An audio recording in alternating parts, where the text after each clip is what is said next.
Good evening. It's great to be back in Melbourne and Florida Tech to take part in such an important occasion such as this, honoring the distinguished group of people, the 2020 inductees into the Florida Tech Hall of Fame. Congratulations to all. I'm so honored to be here to speak on behalf of Peter Walcott.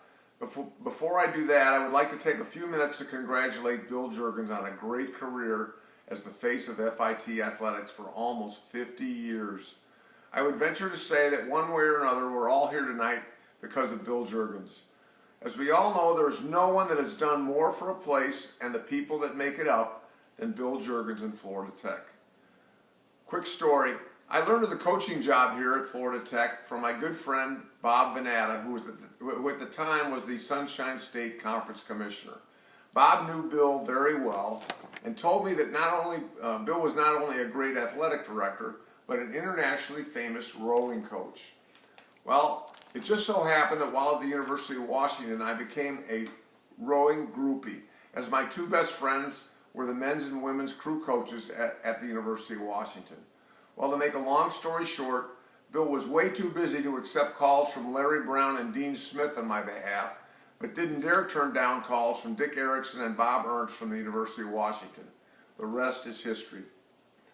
But let's get down to the very important reason I'm here, and that's to honor and say a few words about Hall of Fame inductee Peter Walcott from Montreal, Canada, who played for me here from 1991 to 95. Peter and I arrived here at the same time in the fall of 1991, almost 30 years ago. Our young family could not have been more excited about the move to Florida to start a new life. Peter, too, I'm sure, was anxious to prove himself at a new school and country and trade Canada's harsh weather for the climate here in Florida. Peter was part of the Canadian connection that my predecessor established, Tom Folliard, over the years. Many great players from Canada had played for Tom, and he told me that Peter had a chance to be better than all the rest. While I didn't coach them, I have a feeling that he was right about Peter. Peter's statistics speak for themselves, highlighted by Freshman of the Year in the Sunshine State Conference and 3 first-team all-conference selections over the next 3 years.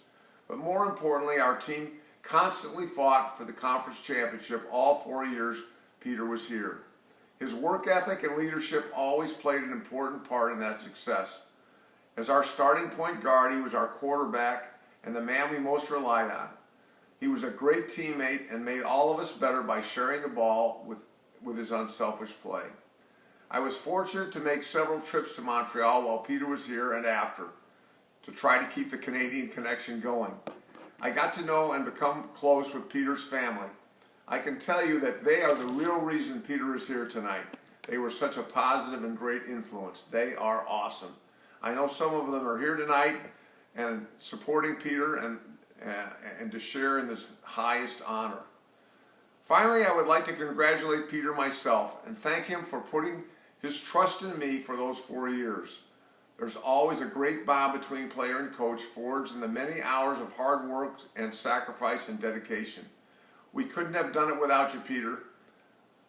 Please bask in the great honor that you have achieved and know that you truly deserve it.